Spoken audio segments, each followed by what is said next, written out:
Selamat datang di channel Simar Imam. Sembari mendengarkan tinggalkan like dan komentarnya bosku. Jangan lupa pasang headset kalian. Siapkan kopi dan camilan. Lupakan kenangan tentang mantan. Mari kita dengarkan sambil rebahan. Kembalinya Sang Raja. Bab 51. Mendengar dua orang berbicara tanpa henti, Zhao Xuya merasa sedikit bosan, jadi dia pergi ke kamar kecil, berencana untuk membayar dan pergi setelah keluar. Melihat Zhao Xuya pergi, Chen Jianhua memandang Su Chen sambil tersenyum dan berkata, "Namamu Su Chen kan? Demi Xuya, datanglah dan jalan-jalan bersamaku setelah lulus. Aku jamin kamu akan populer dan minum makanan pedas. Bahkan Wei Changtian tidak punya nyali untuk mengajakku jalan-jalan dengannya. Kamu pikir kamu ini siapa?" "Nak, apa maksudmu? Kamu pasti bodoh karena membaca. Lagi pula, dia juga kakak laki-laki tertua di daerah ini, dan dia sebenarnya berani berbicara pada dirinya sendiri seperti ini. Jika ini menyebar, apa pendapat saudara-saudara di jalanan tentang dia? Jianhua, tenanglah dan jangan seperti dia." Chen Jianhua mendengus dingin dan berkata, "Yang biasanya paling saya anggap remeh adalah para kutu buku seperti mereka. Mereka menganggap diri mereka terlalu percaya diri karena sudah belajar beberapa tahun lagi. Pada akhirnya, mereka tetap harus bergantung pada wanita untuk menghidupi mereka." Semakin Chen Jianhua memikirkannya, dia menjadi semakin marah. Tidak dapat diterima baginya untuk menjemput seorang gadis secantik Zhao Xuya meskipun tidak memiliki kemampuan sama sekali. "Hei, bukankah ini saudara Meng? Suatu kehormatan bagi kami untuk datang ke restoran kami untuk makan malam." Mendengar suara bos, Chen Jianhua terkejut dan tiba-tiba menoleh ke belakang. Yang mengejutkan, dia menemukan bahwa orang yang masuk dari luar adalah kakak tertuanya, Wang Meng. "Wan Chao, jangan tinggalkan dia. Dia sedang duduk di sini. Apa kamu tidak melihat kakak laki-lakiku datang? Cepat dan sapa." "Ya.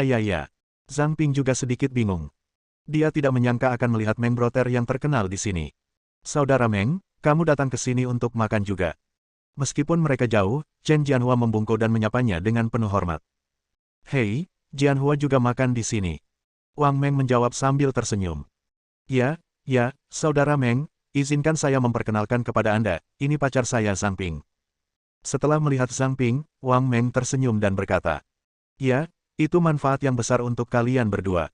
Kalau kita menikah, aku akan memberimu amplop merah besar." Mendengar ini, Chen Jianhua hampir pingsan karena kegembiraan. Kakak laki-laki di masyarakat sebenarnya ingin memberi saya amplop merah. Ini suatu kehormatan besar. Pada saat ini, Chen Jianhua memperhatikan Su Chen yang tidak bergerak, dan api tak dikenal muncul di dalam hatinya. "Nak, apakah kamu buta? Apa kamu tidak melihat adikku Meng datang? Kenapa kamu tidak bangun dan bersulang? Tanyakan padanya apakah dia layak," kata Su Chen ringan. Mendengar ini, Chen Jianhua menjadi semakin marah. "Apakah kamu mencari kematian?" Tamparan di wajah. Sebelum Chen Jianhua selesai berbicara, Wang Meng menamparkan wajahnya.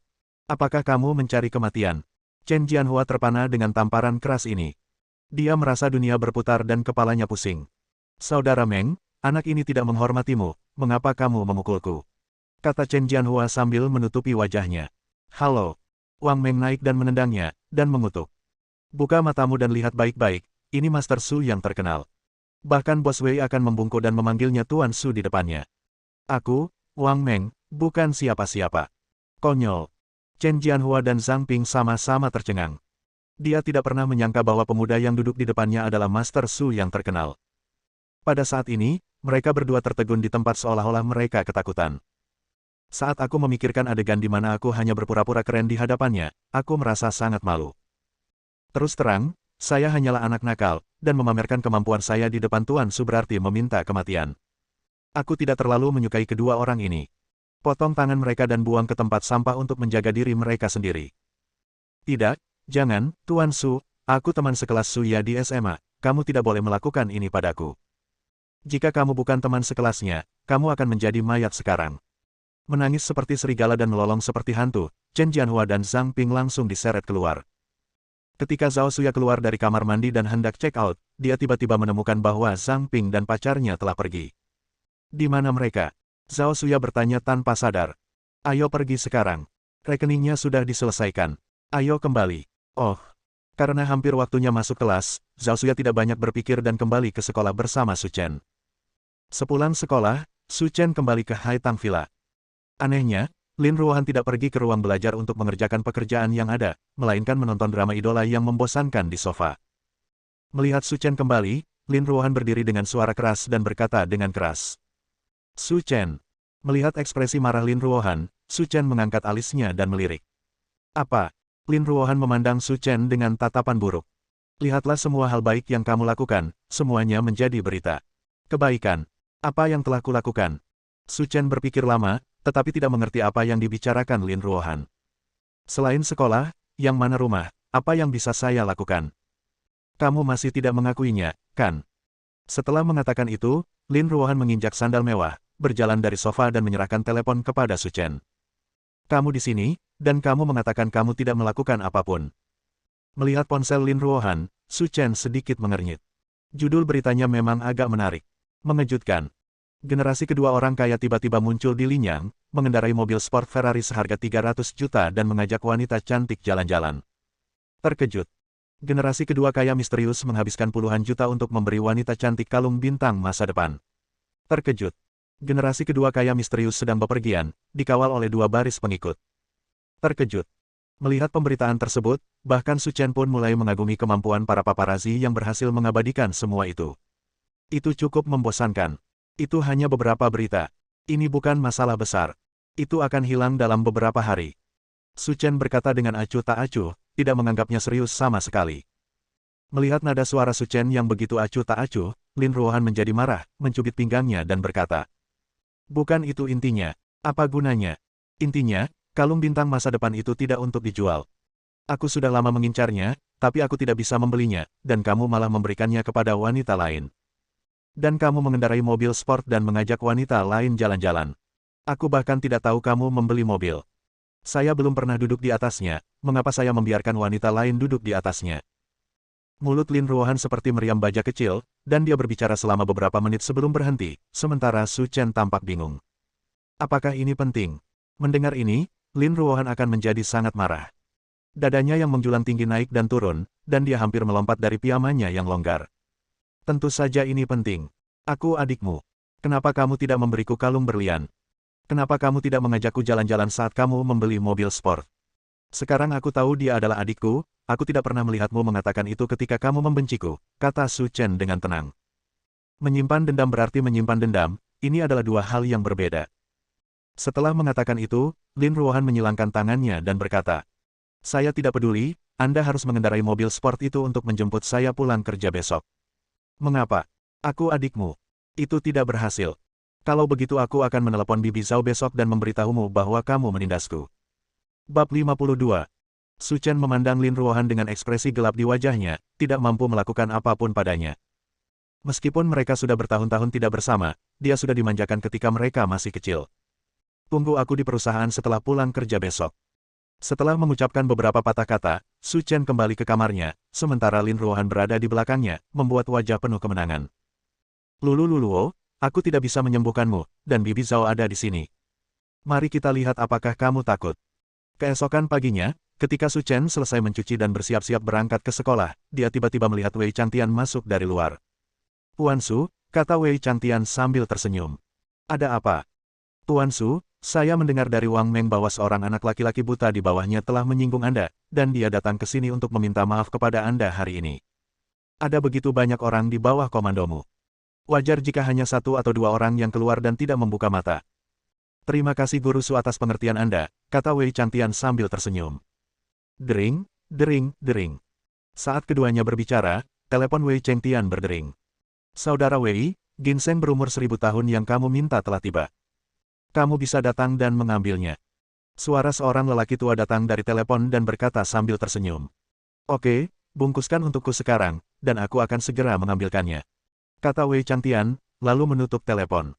Oke, kamu ingin 1000 ginseng itu untuk apa? Su Chen bertanya. Tuan Su, Anda tidak mengetahui hal ini.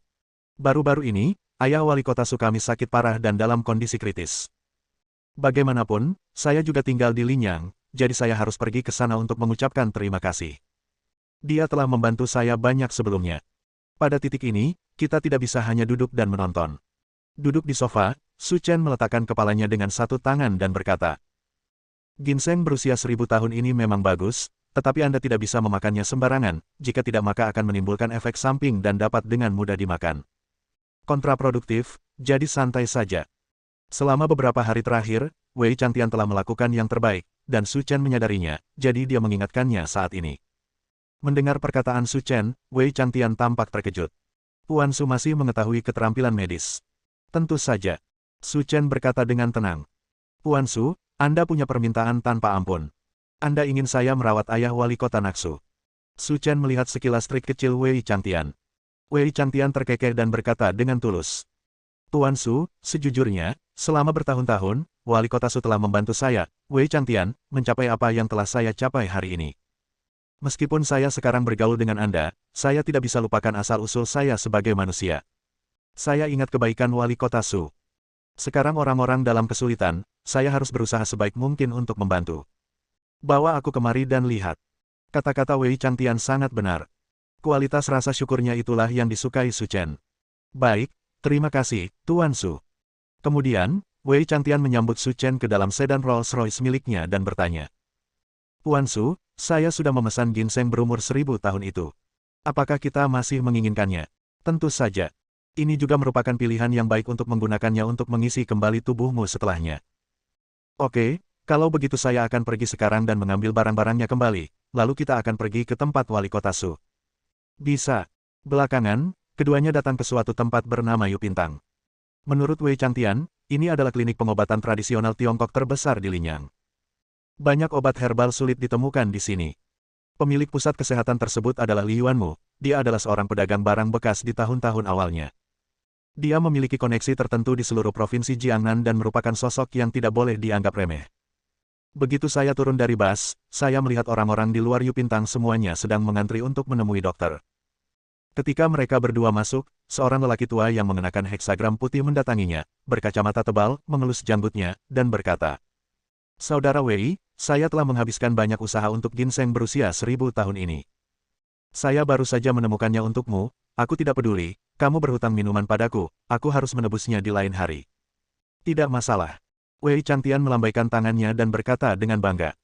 Li Yuanmu tersenyum sepenuh hati, mengeluarkan sebuah kotak besar dari belakang dan berkata, Saudara Wei, lihat ini, barangnya ada di sini.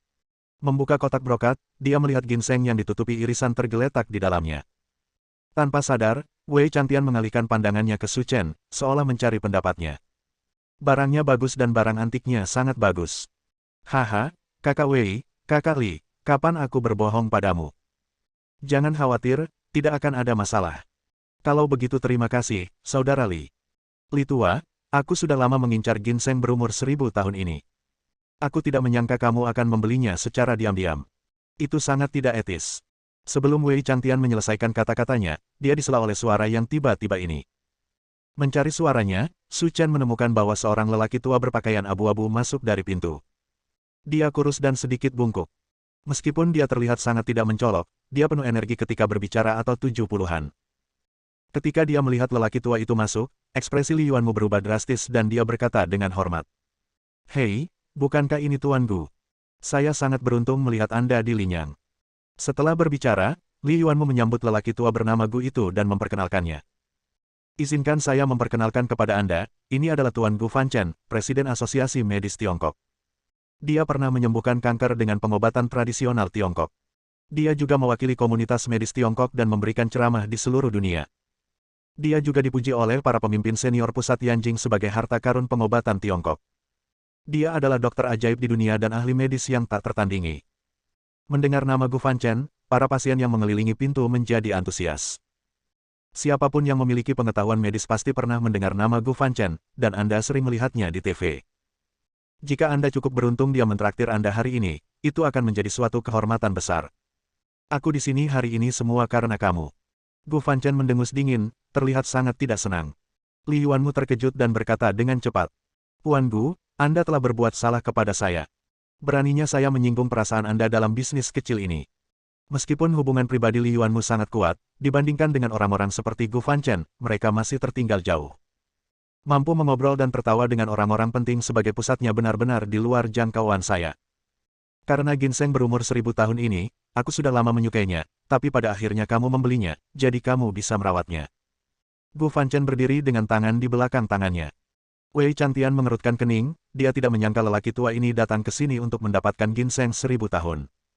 Li Yuanmu tampak gelisah, dan akhirnya berkata, Saudara Wei, bisakah Anda memberikan ginseng berusia 1000 tahun ini kepada Tuan Gu? Setelah itu, saya akan mengisinya kembali dengan harta lainnya untuk Anda. Bersambung.